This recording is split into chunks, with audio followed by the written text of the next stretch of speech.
A brilliant weekend, but maybe too brilliant. My name is Archie Dunlop. This is Talking Astrology with Archie, and in this video I will be discussing the weekend of August the 15th and 16th, 2026. This weekend has a lot of stuff going on. That's why I think it might be a brilliant weekend. After all, we have a grand trine in air signs, involving a conjunction between the Moon and Venus, which is trine Uranus, which is trine Pluto, and we also have a conjunction between Mercury and Jupiter, as well as an opposition between true black moon Lilith and Mars. So yeah, there's no reason why it can't be a great weekend, but maybe things will just go too far.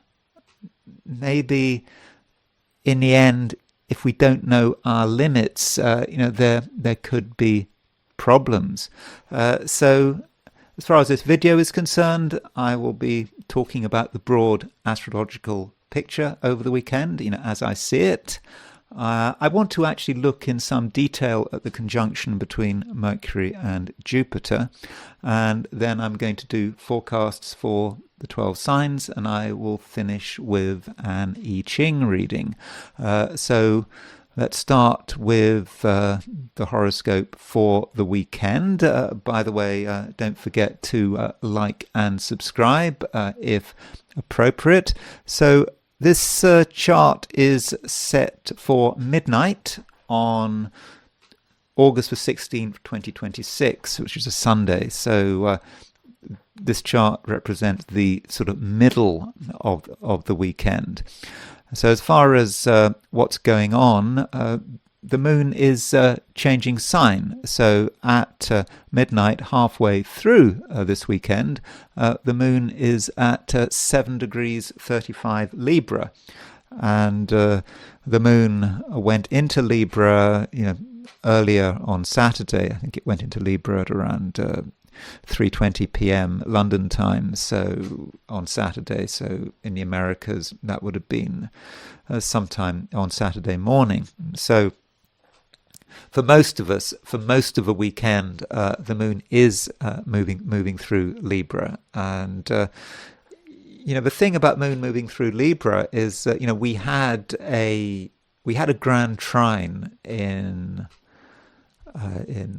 air signs, earlier in the week. So we had Venus trine Pluto, Venus trine Uranus, so it all came together. And I talked quite a lot about this grand trine in air signs. I was quite enthusiastic about it. I said, things were really going to move. It's a trine in grand trine in air signs. So a lot of ideas, a lot of talking, a lot of concepts, easy to talk about, but what about the reality? That's the trouble with grand trines in air signs. People talk too much, people have a lot of ideas, but does anything actually happen? Well, not necessarily. But the moon, when it moves into Libra, okay, the first thing it does is it makes a square to Mars, but then it makes a trine to Pluto. It makes an opposition to Neptune. Then it makes a trine to Uranus, and it makes that's it. So that's the grand trine coming together, and then it makes the conjunction between the moon and Venus. So this is perhaps one of the reasons why I was quite enthusiastic about this weekend. As the weekend unfolds, we see this energy represented by the grand trine, and you could argue that this energy is relatively benign. Moon trine Uranus, moon trine Pluto. Yeah, it's exciting. Things move, and the moon conjunct Venus. That's kind of good for relationships, isn't it? Particularly in Libra. Libra is a very civilized sign, and so we can get on with everyone, most people. Mars is perhaps a problem. The moon does make a square to Mars, and so when you've got moon in Libra square Mars in Cancer, that that might be an issue. It could be a disagreement. But if there are disagreements with that moon square Mars, as the moon moves on and makes the trines to Uranus and Pluto, and when it makes a conjunction to Venus, it does seem that this disagreement can be somehow dealt with. Just the action, the words, and perhaps talking is a good way of just making things easier. So, just keep talking, and maybe things will start to resolve themselves, and we can get past that moon square Mars. Now, the final aspect the moon makes is an opposition to Saturn, and so it could be, particularly in light of the fact we've got a Mercury-Jupiter conjunction as well, is that while it is a good weekend, it might be important to, quit while we're ahead. So things might be going really well, for example, on some stage on Sunday. Things are really moving, other people are being pleasant, we're being pleasant, everything's fine. But if we just take things too far, things might just suddenly become difficult. So perhaps we need to sort of sidestep that moon opposition Saturn. Or perhaps we need to accept it. We need to go through with it and recognize that just some things need to be resolved and kind of structured. And the moon is making a number of interesting aspects aside from what I've just talked about, aside from the obvious. So yes, the moon is making a square to Mars. It's also making a square to true black moon Lilith. And as far as this video is concerned, well, I mean, I've said brilliant, but maybe too brilliant. There is a sense of something quite dark in the offing. It's not quite as straightforward as it seems. Maybe it's even a little bit sinister. I'm not trying to scare anyone here, but Mars is making that opposition to true black moon Lilith, and the moon is because it makes a square to Mars and true black moon Lilith. It is making a T-square, and so if there's any unpleasantness this weekend, I mean, the moon is square Mars, and Mars is opposition true black moon Lilith. What is it about?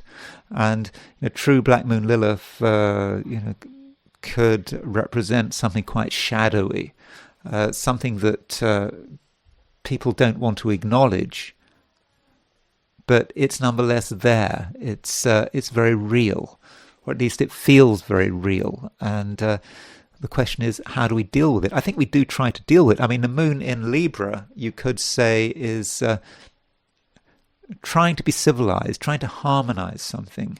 And moon square Mars, moon square true black moon Lilith is being aware that things are not easy, that something is being hidden.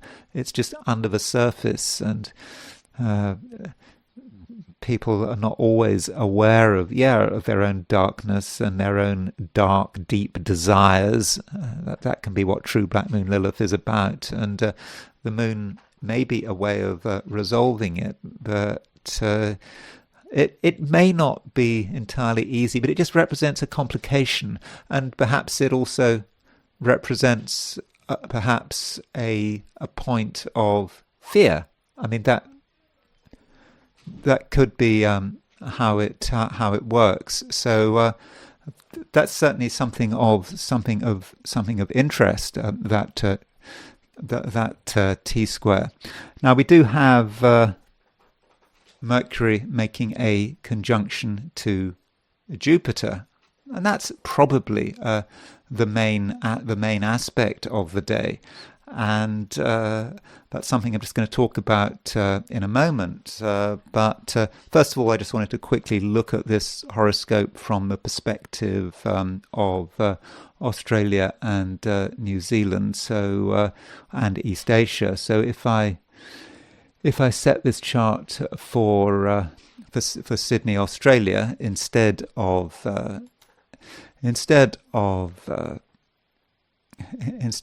New York, we do see we do see a slightly different picture. I actually hadn't actually set this chart up, so forgive me for this. I'm just going to have to quickly create the chart. So this is a weekend in Sydney for the 16th. My apologies. So make it Aries. Always put Aries on the left. So there we go. So there is a chart for today. Sorry, the chart for the weekend, but we put it. This is midnight in Sydney, so this is a representative of Australia and New Zealand and East Asia. So the moon is at 29 degrees Virgo. So this just tells us that, if you are in Australasia or New Zealand, really for the whole of Saturday, and perhaps into the early hours of Sunday if you're in New Zealand, the moon is going to be in Virgo. So you might find the moon in Virgo. The moon is void of course in Virgo. It just might feel that, to begin with, nothing much is going on, and it's only on Sunday that there's real action. And then there is the heliocentric picture, putting the sun at the center of the solar system. So the Earth is now at 23 degrees Aquarius, and it's not doing a great deal. The Earth, it's kind of in a trine relationship to Mercury, but I wouldn't read too much into that. We have Venus square Saturn. Yeah, Venus was exactly square Saturn on Friday, so it's still there. Venus square Saturn does say something about relationships, how people are relating to one another. And this Mercury-Jupiter conjunction and the Grand Trine I've talked about. The Grand Trine is in air signs. The Mercury-Jupiter conjunction, very very talkative, very sociable, but where is the emotion? It may not be quite a weekend for people to be relating to each other on an emotional level. They should perhaps be relating ideally more on a verbal level or an inspirational level, and maybe that's suggested by the fact that we've got this Venus-Saturn square heliocentrically. And then there is Mercury conjunct Jupiter. So here is the precise moment that Mercury makes a conjunction to Jupiter, set for London, set for Westminster, the government district in London. And so this conjunction takes place at 10 degrees 9, I think, 10 degrees 9 Leo, just into the second decanate of Leo. So this weekend, Jupiter and Mercury both change decanate. They move from the first decanate of Leo into the second decanate. And the first decanate of Leo is ruled by Saturn. The second decanate of Leo is ruled by Jupiter. So Jupiter is moving into its own decanate, and plus Mercury is moving into Jupiter's decanate. And so there's going to be, I think, less of a Saturnine influence, more of a Jupiterian influence. I mean, it's quite a subtle change. I mean, it's a decanate change, not a sign change.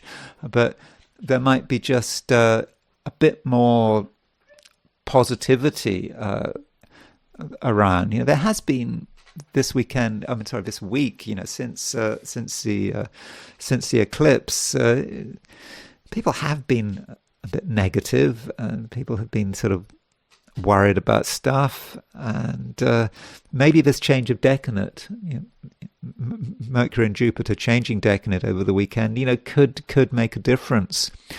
And additionally, Mercury conjunct Jupiter, is regarded as being, a pretty good aspect. I mean, Mercury is the planet of communication. And so when it's conjunct Jupiter, it means that there's a lot to talk about. But it is in Leo, let's not forget that. So if it's in Leo, there is a pride there, isn't there? I mean, one is proud of what one says, and maybe one doesn't want to be contradicted. And also Jupiter can be quite moralistic. So you throw Mercury, make Mercury conjunct Jupiter, so people have stuff to say, but they really believe in what they say, and maybe people may be quick to express their own opinions and their own particular moral code. So that is a bit of a downside to this, and even the fact that Jupiter is in its own decanate and Mercury is moving into Mercury is in Jupiter's decanate. That Jupiter influence, Jupiter is a moral influence. I mean, that is a big part of what Jupiter is about. It is a moral planet. That is often forgotten. One time I think Saturn is a moral planet, but it's Jupiter. Jupiter definitely has opinions. Jupiter has a philosophy, and that really could be strengthened with this Mercury-Jupiter conjunction. But nonetheless, Jupiter's Jupiter. Jupiter is a benefic. Jupiter is now moving into its own decanate, and so I think that there is a certain amount of luck to the Mercury-Jupiter conjunction. It might be about having good ideas, maybe great ideas, brilliant ideas. I mean, it's in fire sign. It's in a fire sign after all. So yeah, there is a certain brilliance, a brilliance in terms of what people say, and what people come up with, and what people think about. We don't necessarily have to talk about what we think. And so we might have some real inspirations here with Mercury conjunct Jupiter. And so I think on balance, it is a very positive influence. And if you are a Gemini, Virgo, Pisces, or a Sagittarius, that means that the ruler of your sign is going to be conjunct the ruler of your opposite sign. And so Mercury-Jupiter conjunction for those four signs may be particularly good for relationships, because the opposite sign is often connected with the other person. So there may be a relationship angle, but even if you're not one of those four signs, Mercury-Jupiter conjunction is about being able to communicate. And it's not a day when we should try to be too emotional. I think we should try to downplay the emotional side of things. As I was just saying when I was looking at the heliocentric chart for today, things don't have to be that emotional, and to try to focus on on ideas, on conversation, on inspiration. If you try to get too emotional, things might not really work out. And don't forget, I just talked about Mars opposition true black moon Lilith. I mean, that could lead in all sorts of different directions. And perhaps also, we should not be taking things too far. As I say, this weekend could be brilliant, but it could be too brilliant. Now, looking at this Mercury-Jupiter conjunction in a little more detail, it's a good idea to look at the 90-degree dial and see what midpoints it might be on. So there is a 90-degree dial. There's Mercury and Jupiter together. And so in terms of midpoints, it is quite closely on the Saturn-Uranus midpoint. And that's the Saturn-Uranus midpoint does perhaps say a lot about what Mercury and Jupiter is all about. At least this particular Mercury-Jupiter conjunction.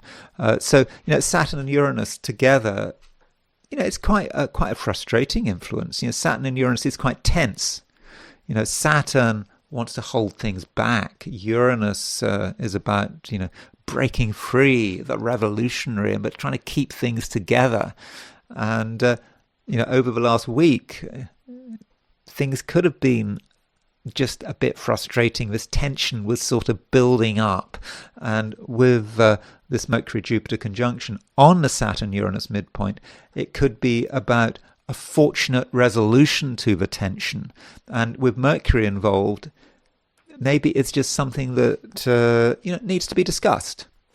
If we're bottling it all up, that, well, we're just going to keep feeling tense, but Mercury Jupiter in Leo making this conjunction means that we can finally express whatever's been bothering us, and maybe through self-expression we can change things round. We can find the brilliance of the weekend. And I wanted to just finish this discussion of Mercury Jupiter just by looking at a couple of events that took place when Mercury and Jupiter were making a conjunction. And I think a broad theme of these events, if one can come up with any theme, I mean, it's a tiny section of events, but it can be about like a crisis that is building up, and then it kind of finds some kind of resolution. And thinking about Imperial Rome, here is the assassination of Caligula.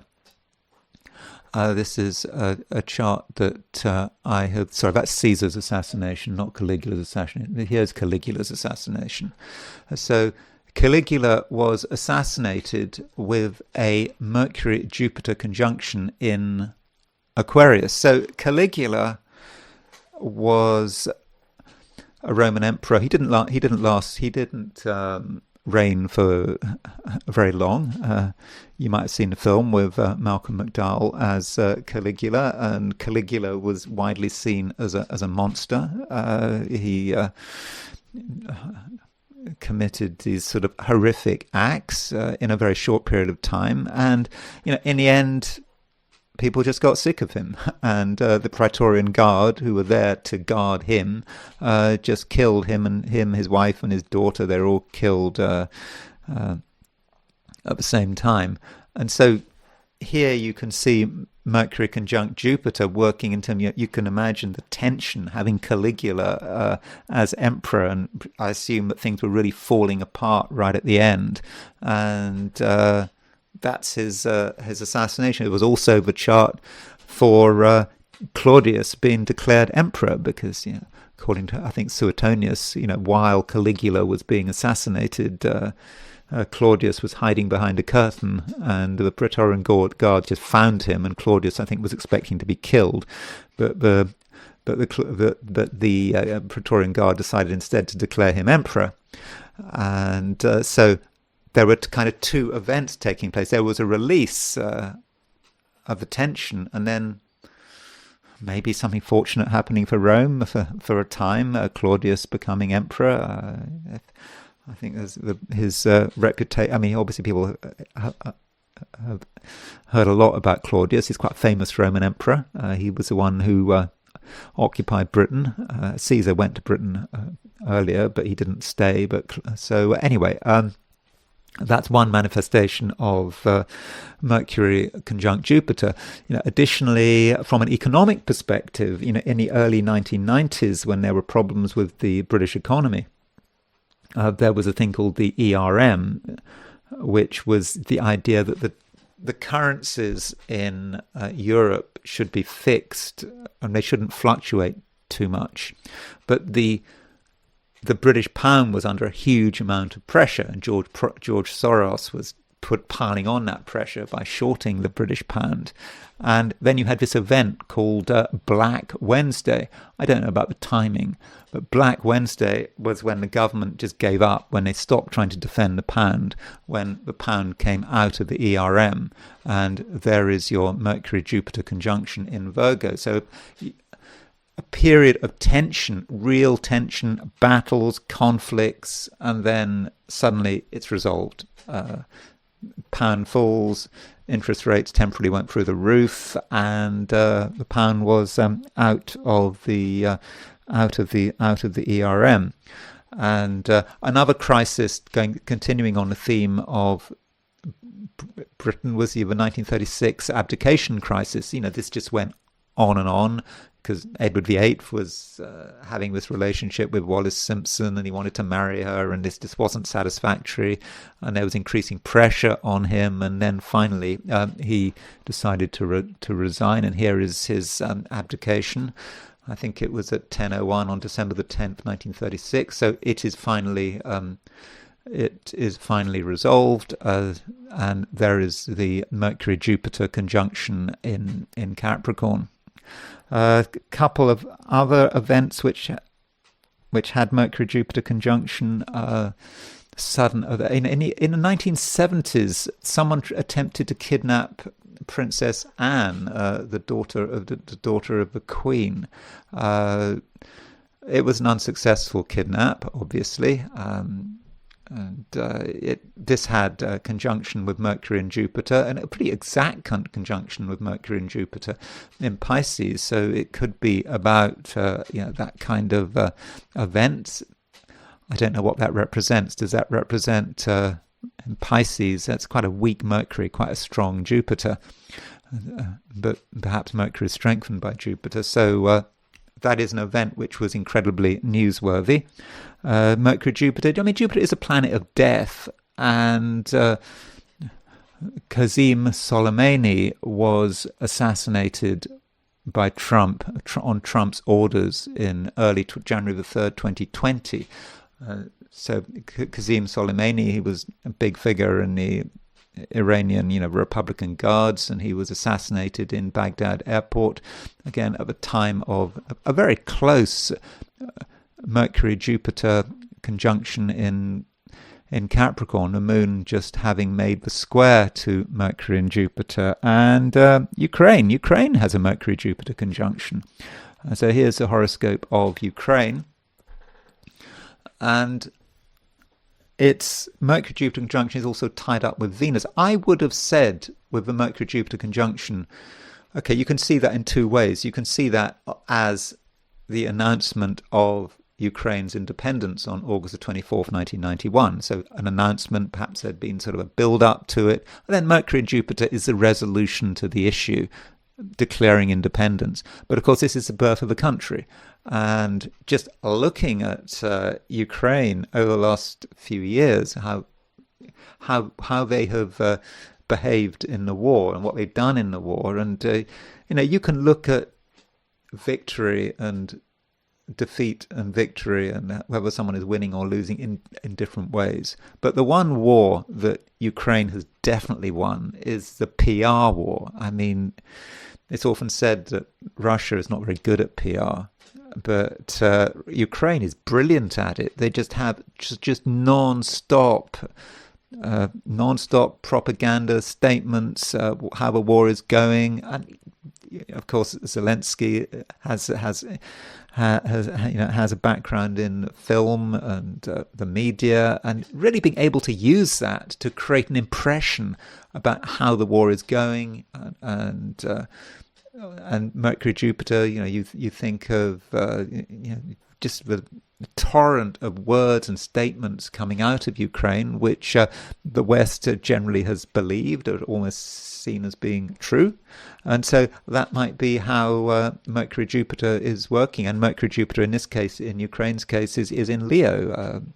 You could say a country which is proudly able to discuss its own, well, not just discuss, but to announce its own successes, and to be very believable in the process. And so we've now got another Mercury Jupiter conjunction this weekend. So looking at these examples, it may be the resolution of something.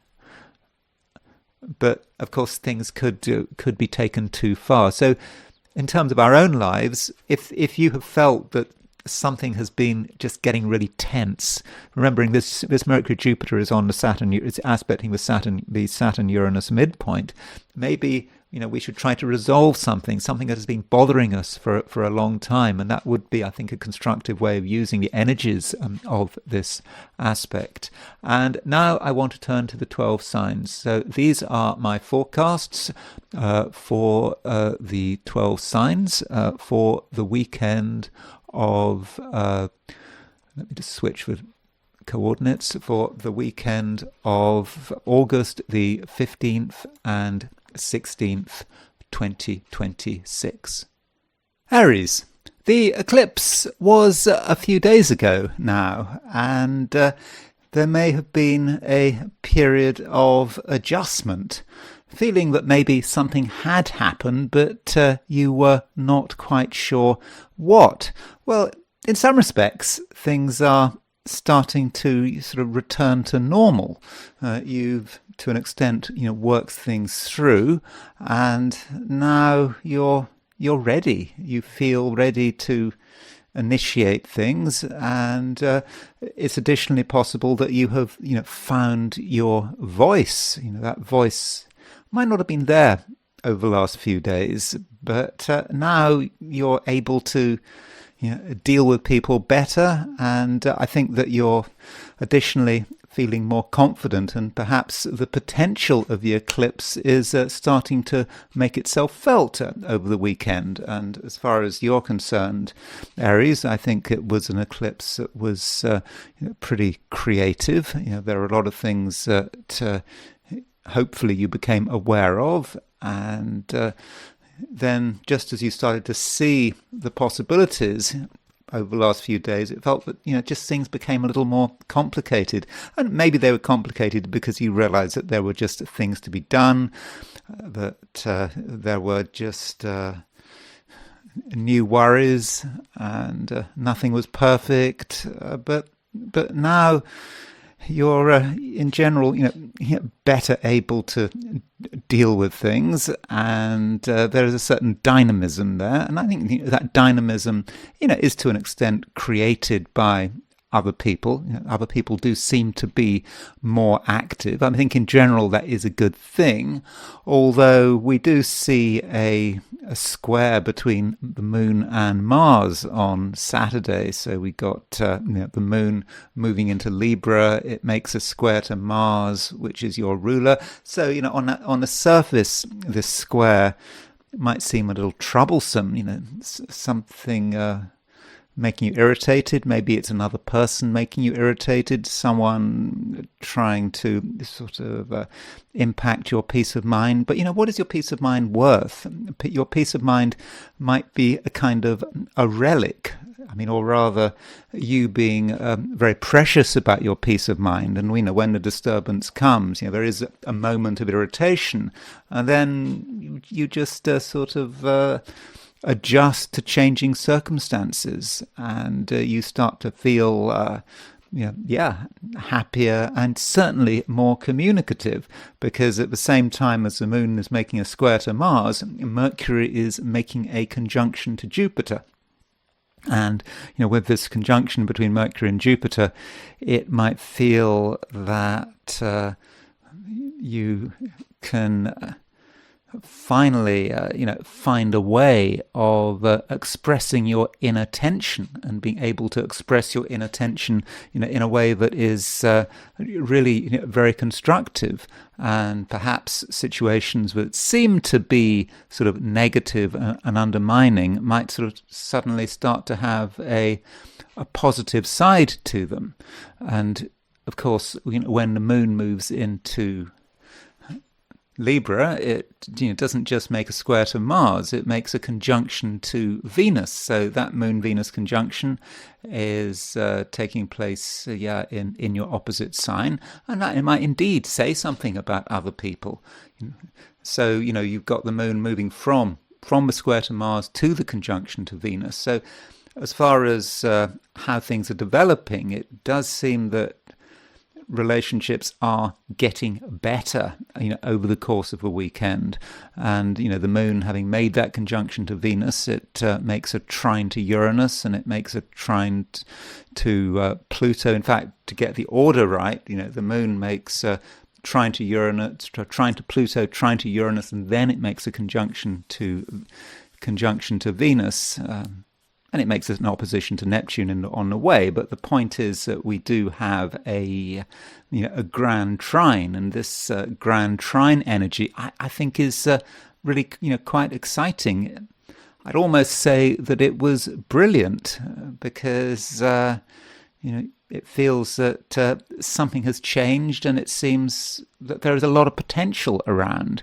The question is, can you actually take what is going on and turn it into something that really is brilliant. I mean, that might be a challenge, and in order to do that, you've got to be able to sort of constructively engage with the people around you. But I do think that is something that you can do. Now, if you are involving yourself with other people this weekend, perhaps not right at the beginning of the weekend, sort of perhaps sort of more on a Sunday rather than Saturday. But if you are dealing with people over the weekend, I think that you're aware that things can happen. Things can happen quickly, and if that energy goes your way, then yes, it's a situation that I think that you really will be able to make the most of. And so you don't have to think that you're on your own, that no one understands you. I think people do understand you, and I think one reason that people understand you, as I've already said, I think that your ability to communicate is generally pretty good. But make sure that you give people a chance, because the brilliance of that Grand Trine, it is an Air Grand Trine. It's not a Fire Grand Trine. So I don't think I would say the Air Grand Trine in itself is brilliant, but don't forget we've got a Mercury-Jupiter conjunction in Leo, which is a fire sign, a fellow fire sign, because of course you are an Aries.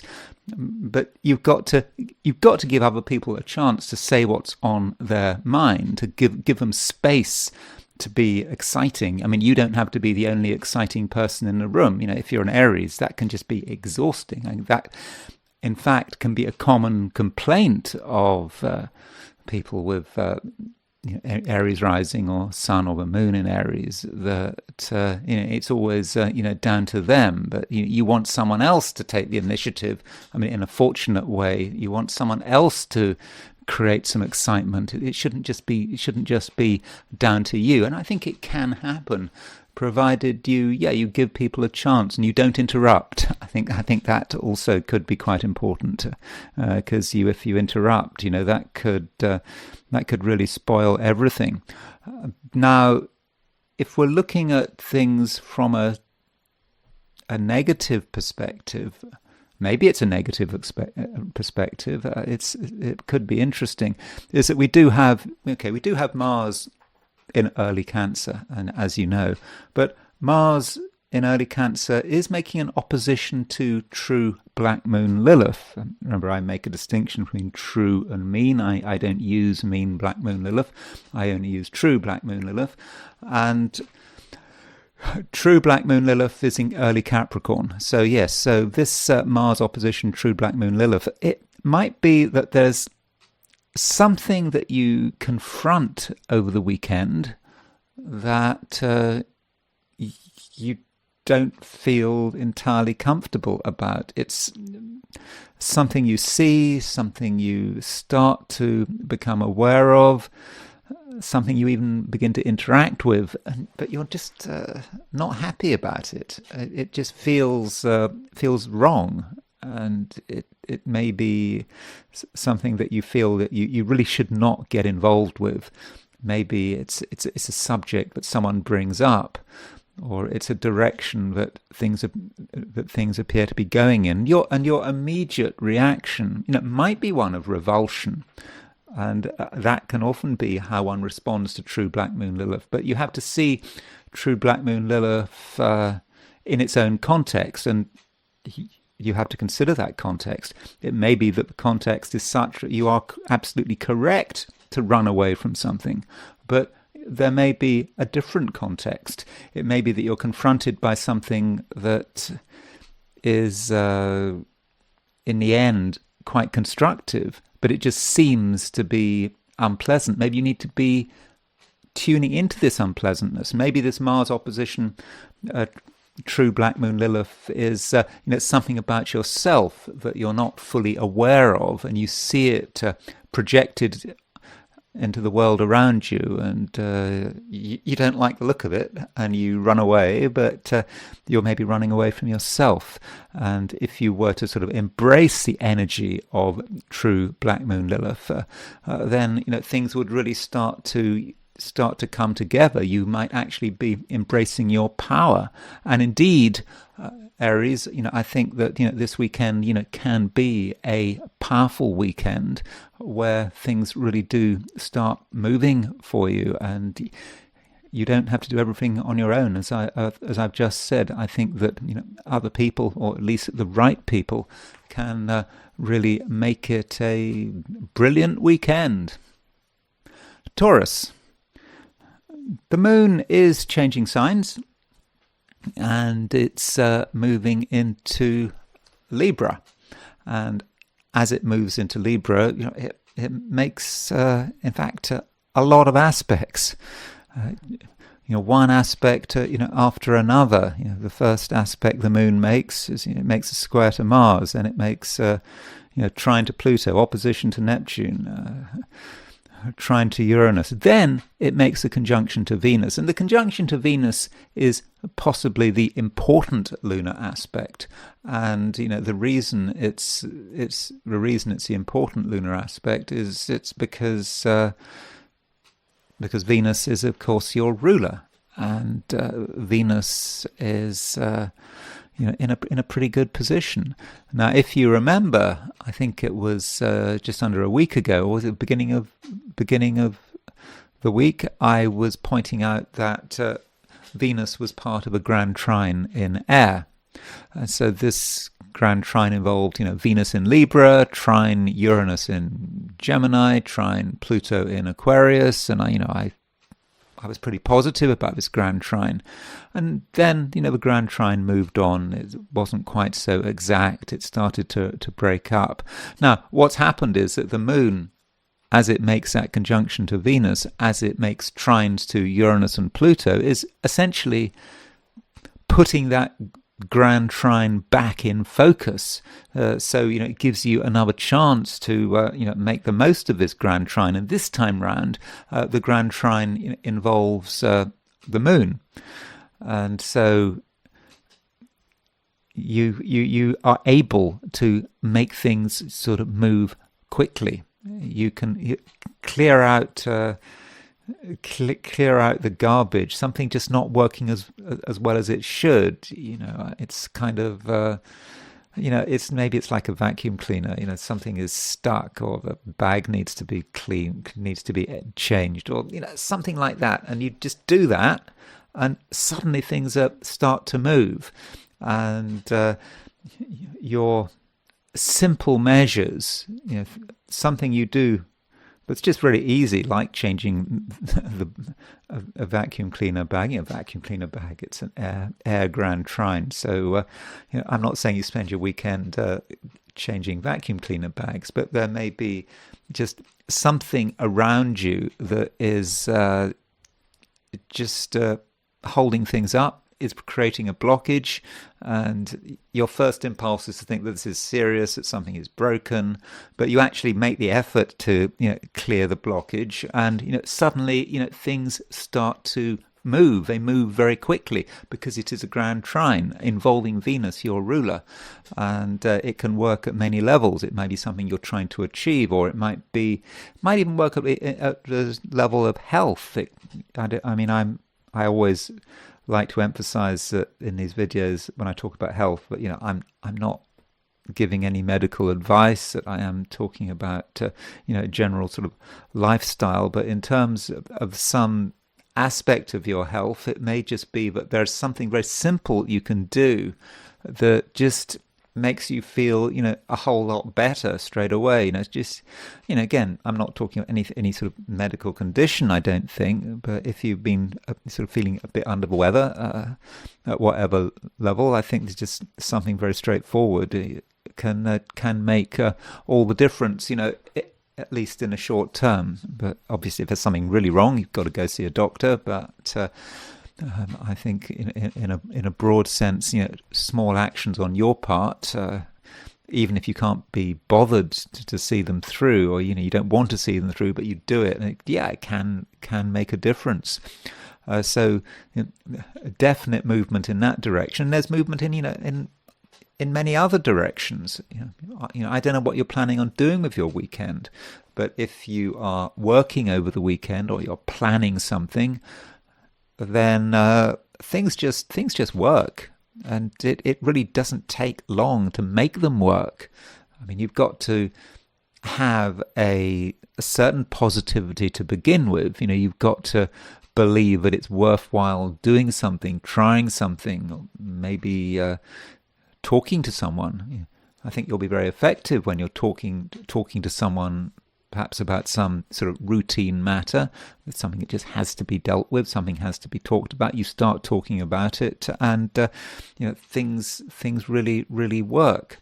And so, really this weekend, there's a lot to be optimistic about.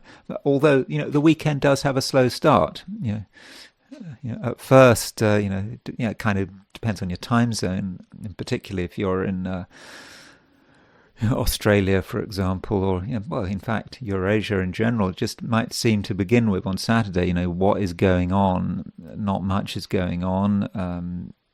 The moon might still be void, but when the moon moves into Libra, that's when the action starts. And the first aspect the moon makes when it goes into Libra is a square to Mars, which for most of us will be sometime on Saturday. That might be an irritation. It might be a feeling, oh no, it's not going to be a great weekend. But as you move through the weekend, I do think that things start moving. And it is very important, Taurus, that especially at the beginning of the weekend, that you don't feel too frustrated. There may be times when you feel that it's just not working, that you might have sort of negative thoughts, and you might be of a view that that it is all a waste of time, and you might feel frustrated, and you kind of have to go through that. You have to go through with it, and it's important not to brood on your frustrations. As you work with them, as you try to sort of break out and do something positive, you can leave these frustrations behind. So as far as this weekend is concerned, first impressions can perhaps be misleading. And I should also say that Mercury is making a conjunction to Jupiter. I am very positive about this conjunction between Mercury and Jupiter. And this Mercury-Jupiter conjunction is in Leo. It's in an important angle of your chart. And it is about a free flow of communication, that perhaps enables you to just break once and for all some frustration or blockage, like I was been talking about, through this piece on Taurus. And you don't necessarily have to go anywhere. It just all naturally comes together, and people listen to you. Everything just conforms to your view, to your vision. So in general, Taurus, I would have said that it is a weekend that does get better as it goes along, and right at the end of a weekend there is an opposition between the moon and Saturn. I mean, I wouldn't necessarily worry about that too much. Maybe that moon opposition Saturn just reminds you that there's something else you might have forgotten that you maybe need to sort out, and something just that you'd missed, and you annoyingly missed it, but you see it, you work it through. And so I think that in general, I think there's quite a lot to be optimistic about in terms of this weekend. Gemini.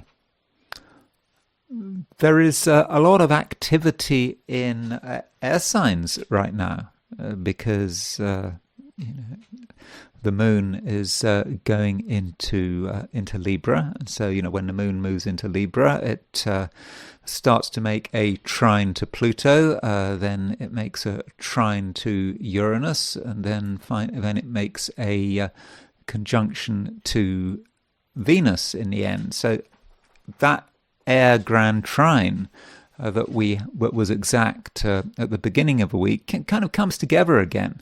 And so, with all that air, there really is a lot you can do, a lot that you can you can get together, and it just may be, certainly in terms of ideas, that things are just moving. You talk about something, you get some feedback, you get some more feedback, and you can really create things in your mind, and also you can create things with other people's help. So if you're talking about something, discussing, planning, it really does all seem as if things are coming together, and perhaps it also feels that the eclipse is coming together. I know, looking at people's comments, that since the eclipse, people have had a lot of mixed feelings about it. I mean, some people have thought it was quite an exciting new beginning, but others, I think, might have been quite frustrated by it. And your immediate reaction to it might have been to, perhaps to just do nothing, take time to sort of work out what's going on. But now it's starting to make sense as the moon moves out of Virgo into Libra, and it is starting to feel quite positive for you. And additionally, we now have a conjunction between Mercury and Jupiter in Leo. So this Mercury conjunction, it is a great aspect. You've got Mercury represents your ruler. It's moving towards a conjunction of Jupiter. Jupiter is a planet of luck, so maybe you'll have a certain amount of good fortune this weekend, and things just will come together, particularly on a level of communication and what you're talking about, how people are responding to you. And it may be with this conjunction between Mercury and Jupiter that you're able to talk to people who you don't usually talk to. It might be people around you. I think every now and then over the last month or so, I might have been referring to neighbors. Don't forget your neighbors. I mean, Gemini is a planet Gemini is a sign which is just about sort of low-key communication. That can be a manifestation of Gemini, and you need to be aware of just who is around you. It could be your neighbors, it could be other people you see all the time, but you never get it together to say anything to them. But so there are things to be said, and with Mercury Jupiter conjunction, you may feel that now is a time where you just have to kind of, or want to, go from place to place. You're not entirely happy in one place. Perhaps over the last couple of days while the moon was moving through Virgo, you might have to an extent felt a bit rooted to the spot, but now things are changing and you're seeing new possibilities. And then you've got this sort of Grand Trine energy as well coming in, and so if you want something to happen, it just happens. If you suggest something, it just happens. But the problem with a Grand Trine energy, I mean, there are a couple of problems. I mean, one problem is, there's a lot to talk about, a lot of exciting stuff to talk about, but where exactly is it going? Another problem with a Grand Trine is that once things start, they might just get a little bit out of control. But then, if they get out of control, what can happen that's bad?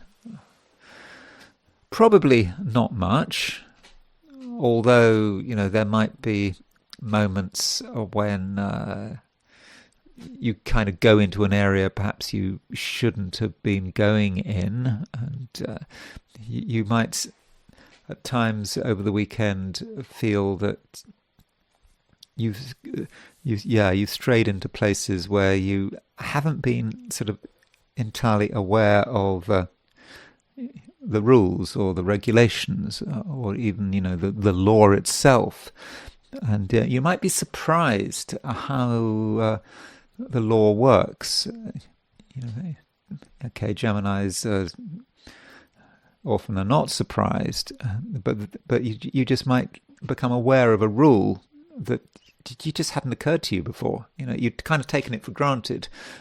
Gemini is all about, freedom of action. You thought you could do something, but the moment you actually do some thinking or some researching or some asking, you find out that actually there is a rule that covers this thing, and maybe what you thought was going to be completely straightforward requires a bit more planning. But I don't want to overstate the point. I'm not saying you're going to get in trouble with the law. It just, there may be a sudden awareness of the scope of the law and the scope of a set of regulations.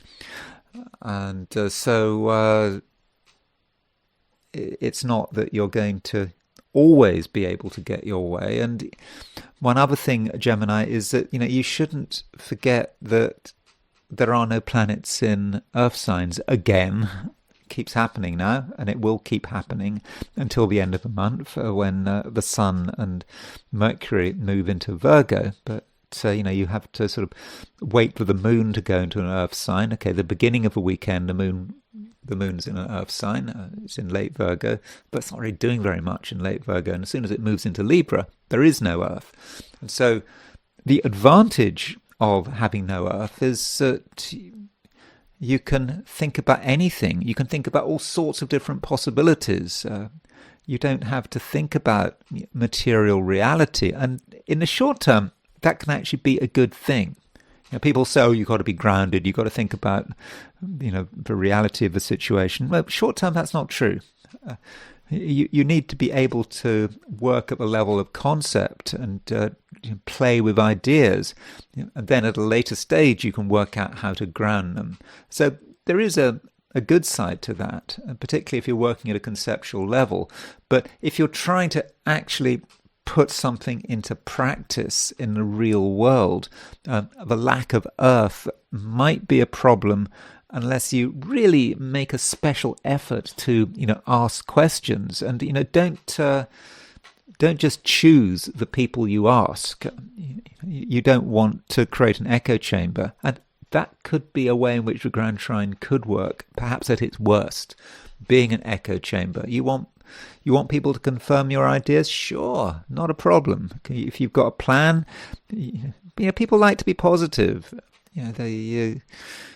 They talk about their plan. They talk about what they're doing. This is social media. Everyone's, certainly in terms of social media, you see this on social. Not that I really spend much time worrying about social media, but someone says they're doing something which seems really a really bad idea, but everyone just feels they have to be positive. Very, good on you, great, fantastic, wonderful. You could get that kind of confirmation for a bad idea. So just because you get a lot of enthusiasm, a lot of support, you don't treat that as being an endorsement of what you're planning. I think it's important, Gemini, to seek other opinions, but I don't want to make a big thing about it. I think that overall, Gemini, it's a pretty good weekend that that gathers steam as it goes along. There may be a few issues, a few missteps, but overall, I think things do seem to work quite well for you. Cancer. This weekend, the moon is changing sign.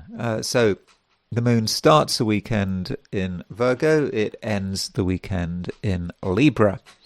And in Virgo, the moon's not doing very much. And, if you're in the Americas, that's not even particularly relevant because the moon goes into Virgo, certainly in the United States, pretty early on Saturday, and so you can see the weekend as being largely, moon in Libra. Moon in Libra, and the tendency here over the course of the weekend, as the moon moves into Libra, is for you to want to just relax. Put yourself in a position where you can just start to understand what is happening around you. You don't want to feel pressurized, and I think that you might enjoy your own company. It's certainly a time for contemplation, and things are coming together in their own way, but it has to be done at your pace. If you're in a situation where other people are sort of bothering you, demanding your attention, and so on, that could make you annoyed. Because when the moon moves into Libra, it does make a square to Mars, and that square to Mars. It could be, a short-term irritation. Just something bothers you. It may not even be someone else bothering you. It just maybe it's just something occurs to you. Something happens that you're not too happy about. It might be related to the fact that Mars is making an opposition to true black moon Lilith. So, in fact, if you throw in true black moon Lilith, we have a T square. You could argue. So you've got Mars opposition true black moon Lilith, and then the moon, your ruler, on the T. Moon square Mars, moon square true black moon Lilith. And so that aspect, whenever it happens, is perhaps going to make you worried. Or you might just find yourself recoiling from something you really you don't want to have to deal with. And it's important not to exaggerate, because when we're talking about true black moon Lilith, I don't think we're necessarily talking about anything that is objectively bad, but it's just something that seems bad or seems disturbing. And the average Cancer does want to look after themselves, want to make sure they're all sort of safe and secure. And the moment you see something disturbing, well, then just press whatever, the home button. The home button takes you back to security, or whatever you regard as being security, straight away. You go back to safety, and so that might be a way to manage the weekend. Whatever you're doing, make sure you know where the exits are. And I'm not really indicating that anything bad or dangerous is going to happen. I'm just saying that, for your peace of mind, you want to make sure that you're never too far away from home or too far away from safety. Again, I'm not trying to make you paranoid here. I'm not saying, anything bad is going to happen. A lot of it is connected with your subjective impressions. And so perhaps it is a weekend where you do need to look after yourself. But there is an active side to the weekend. I think that there's a lot that you can be connected with. The moon is after all making a conjunction to Venus, so when you are in your element, you can be you can be very pleasant, you can be warm, you can be reassuring, and the moon conjunct Venus can make you an easy person to deal with, though the weekend does end with an opposition to Saturn. So this Moon-Saturn opposition might in the end mean that you're aware of a conflict. It might be a conflict with another person, it might be with an organization. You just feel that there is one thing that you are really at odds with. There is a fundamental difference, and the question is, how do you deal with it? I don't think it's about you running away from something. It's more about you having a degree of perhaps I won't even say compromise, but just being aware that you and something else just have a different position, have completely different priorities, and a certain amount of toleration is good. I think is probably worth having, and also just consider the possibility that you're being pushed.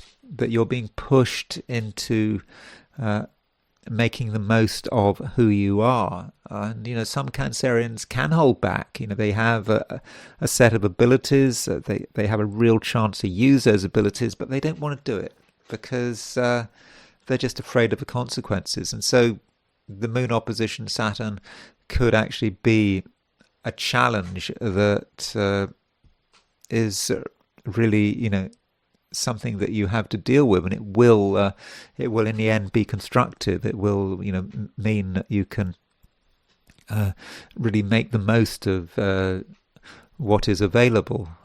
But still, there is work to be done on your own, and you need to value your own security. And if you don't want to do something, you probably shouldn't do it. And there are still things to work through, and probably an important aspect to consider is that moon conjunct Venus. In your own element, I think that you're someone who is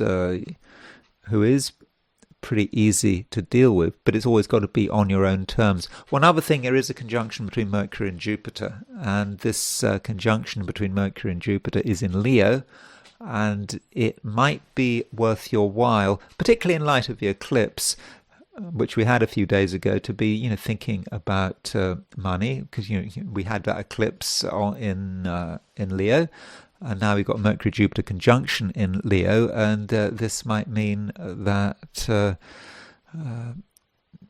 you get not just insights about money, but you see a possibility for real action, and you see an opportunity where you can be perhaps quite lucky, if you give yourself the chance. But if you see that opportunity, you mustn't take it for granted, and it might require a lot of planning, especially now.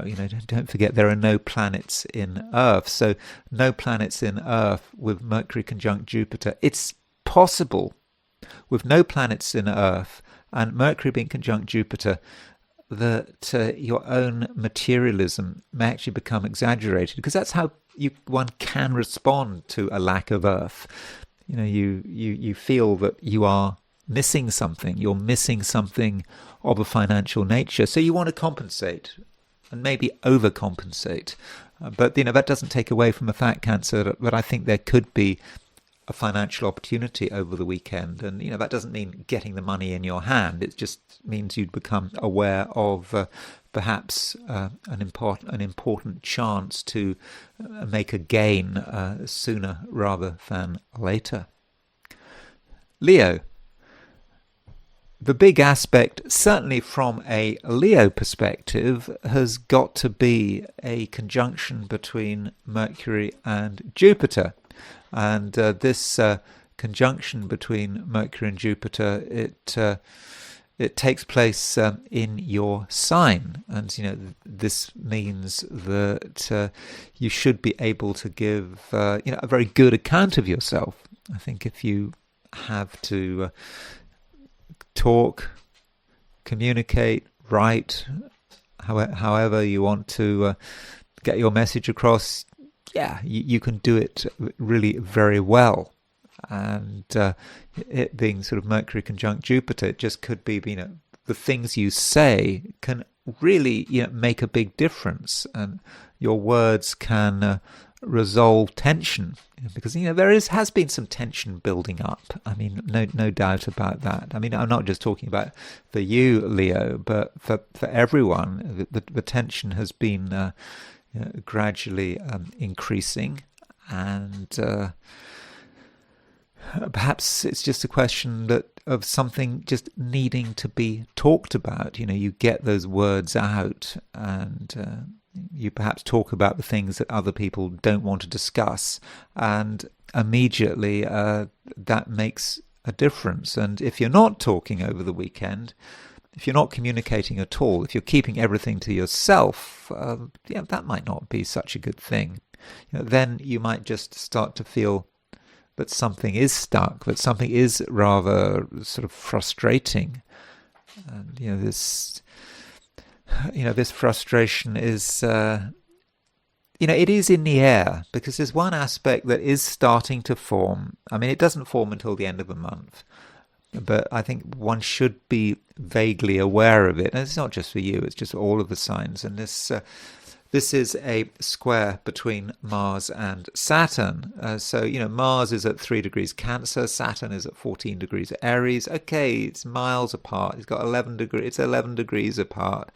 But, Mars and Saturn are both in cardinal signs. And, that square is getting stronger and stronger. Okay, just beginning. We're just getting an idea of it. And I think to an extent you might pick up on that. Maybe no one else will, but I think you could. And you can see all these things you'd like to do, but you can also see all these reasons why they can't happen. And that might be how you feel at the beginning of the weekend, just feeling you're not being given a chance. You'd like things to move, but they can't move. And it's therefore important that you are communicative. You say what's on your mind. If you feel frustrated, you talk about your frustrations. If you feel tense, maybe let other people know that you're feeling tense. Okay, short term you might make them feel tense as well, but you're getting things out into the open, and you can perhaps get things out into the open for everyone. That's what people are looking for. And while this is happening, we've got the moon moving out of Virgo into Libra, and so we've got this grand trine in air signs, and this really does add to your ability to just express yourself. And the moon making a conjunction to Venus, and this moon conjunct Venus really does mean that you can get your message across in a way that is really quite harmonious, at least in the end. Because what we have is, okay, the moon does make a square to Mars to begin with, and so you might feel that there is a block, that you can't communicate. That might be your very first impression, but then when you keep trying, the moon moves away from the square to Mars, and it makes a trine to Pluto, it makes a trine to Uranus, and then it makes a conjunction to Venus, and then that's when things really start to happen, when you get real movement, and when you get action. And so don't treat the weekend as just a complete unit of time. As Friday moves to Saturday, you might feel that it's going to be a frustrating weekend, a weekend where nothing is going to be happening. But this is just not true. I think you really have to work with the weekend, work with the energies of the weekend. And going back to that Mercury-Jupiter conjunction, it is potentially a fantastic aspect. And it's not just about talking to other people, it's also about communicating with yourself and just having a natural enthusiasm. An enthusiasm which overcomes some of your concerns and your worries. Because, you do have concerns and worries. You do feel that in some respects your future action is blocked. But if you just keep working with that conjunction, I think that you'll find that things do come together. And we also got this grand trine in air signs, Moon, Venus, Uranus, Pluto. So, from a social perspective, if you make an effort to socialize, if you make an effort to talk to interesting and exciting people, then you're going to get interesting and exciting feedback. So I did kind of suggest that it could be a brilliant weekend. It can be a brilliant weekend for you. I mean, it can be a brilliant weekend for a lot of people, but that Mercury-Jupiter conjunction at the same time as the grand trine in air signs, particularly as that Mercury-Jupiter conjunction is in Leo, is in your sign, can really help things move, can give you the opportunity for real progress. And going back to that eclipse, that eclipse that we had at the beginning of the week represented a lot of potential. You might not have been aware of that potential. You might have thought that nothing was going on, that there was no application, that you there was all that excitement and hype about the eclipse, but where's it going? But over the weekend, I'm thinking that you can start to understand what that eclipse was all about and see how it can propel you to the next phase. Virgo, you perhaps see things in a different way. Other people may see things in one way, and you have a different approach. And because you have a different approach, you may not feel that it's the right time to be part of things. And the idea of separation could be quite appealing. And if you don't want to be involved, there's no reason why you should be involved. But there are definitely things going on which I do think that you can take advantage of. And from your perspective, possibly the most important event is a conjunction between Mercury and Jupiter. This is, of course, important because Mercury is your ruler, and so Jupiter is a planet of good fortune. So you put Mercury and Jupiter together. So Mercury benefits, you benefit, and a lot of things may appear to be sort of going your way, but maybe not so obviously. So I don't think that today is a time for sort of being sort of out there in the world, making things happen, being obviously successful. It's more about perhaps what you are doing in your private world and what you are thinking about and the conclusions you're arriving at. And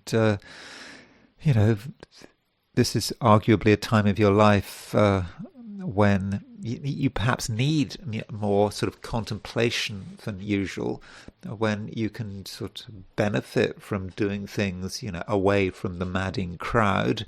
And this is connected with Jupiter moving through Leo. Of course, Jupiter will be moving through Leo until July of next year.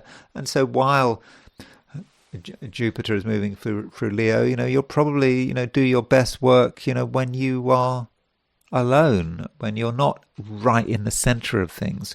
And this Mercury conjunct Jupiter may give you insights into what the next 10 months, 11 months, 10 months, 11 months, whatever is going to be like for you.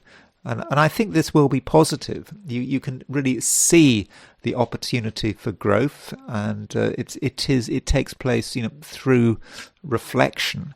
And in terms of what is going on around you, sure, there's a lot going on around you. It's not just the fact that you've got Mercury-Jupiter conjunction. There's a Grand Trine in air signs, and this Grand Trine in air signs, that may say something about what other people are doing, a lot of activity, but you don't necessarily have to be part of that activity, but you still, understand it.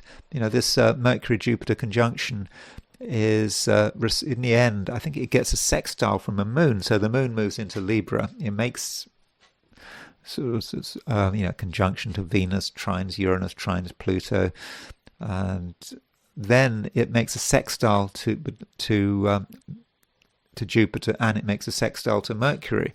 And this moon in Libra for you, I think, is actually quite practical, quite down to earth.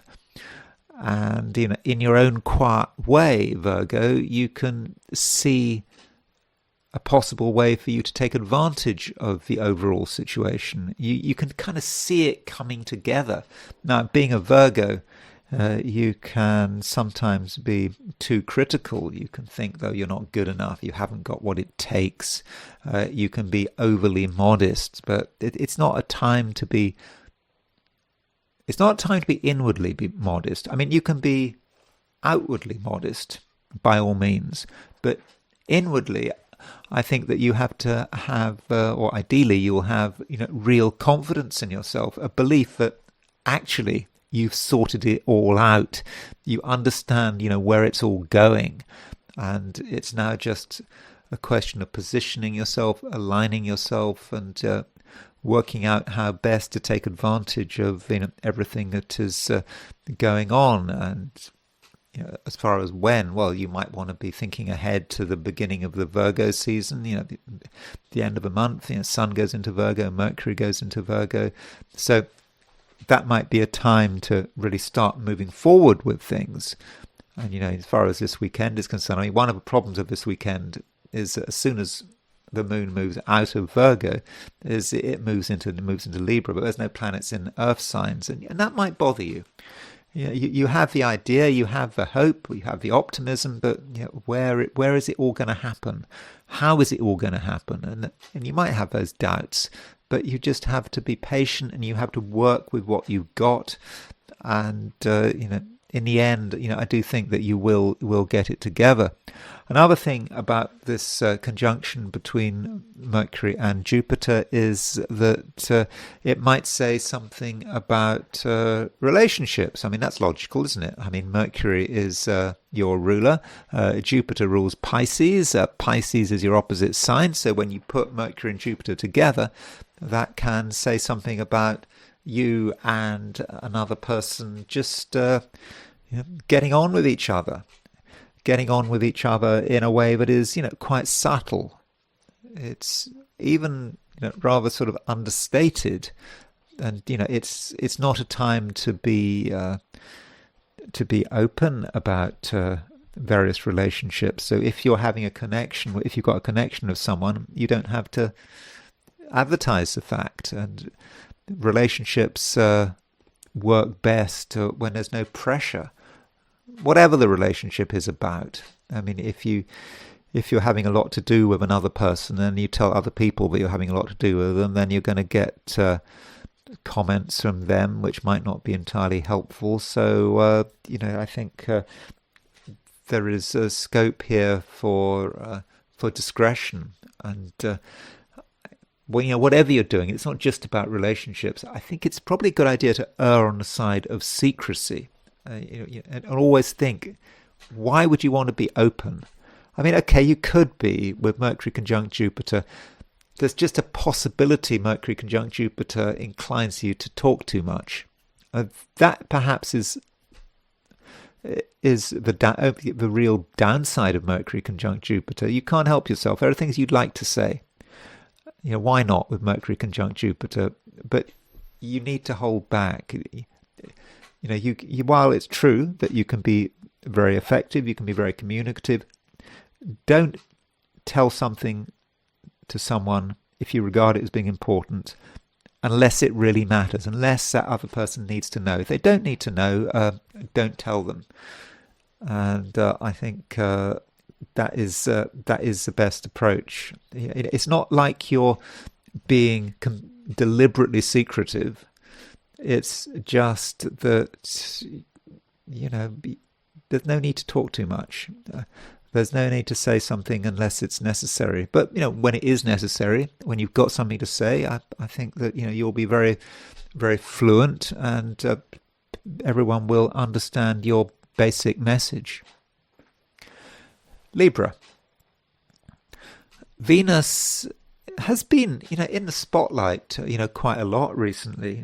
It's always been, what has Venus been doing? Venus has always been doing something recently. Ever since it went into Libra, and so at the moment, Venus is at 8 degrees Libra. Venus is actually, it's trine my sun. I've got my sun in Gemini at 8 degrees Libra. It's a short-lasting aspect. I don't think much will happen because of Venus being trine my sun.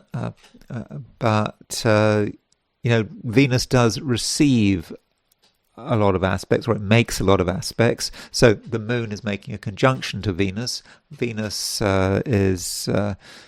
it's still in that Grand Trine. So I talked a lot about the Grand Trine, the fact that Venus, Uranus and Pluto were coming together in this Grand Trine. And by and large for you, Libra, I was pretty optimistic about it.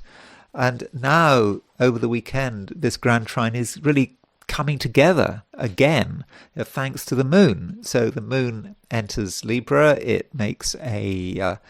what does it do? It makes a trine to makes a trine to Pluto, it makes a trine to Uranus, and then it makes a conjunction to Venus. So we've got this grand trine in air signs, all over again.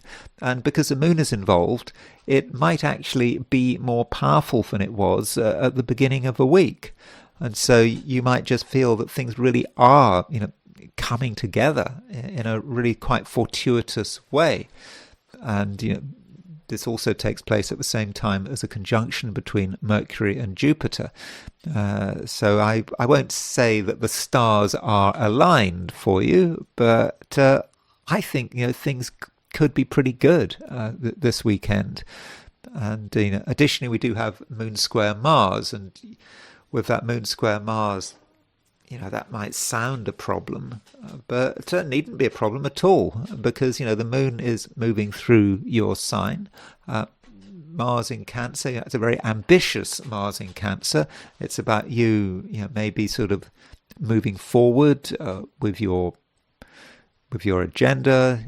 You certainly wanting to get things done, and the Moon square Mars is really giving you the impetus to realize that something needs to happen. And the moon, having made that square to Mars, it moves on and makes a trine to Venus. So the relationship between Venus and Mars, although it seems problematic, because we've got a wide, Venus-Mars square, I think the moon kind of... sorry, let me rephrase that. The moon makes I got my aspects wrong there. The moon makes a square to Mars, and then it makes a conjunction to Venus. It doesn't make a trine to Venus.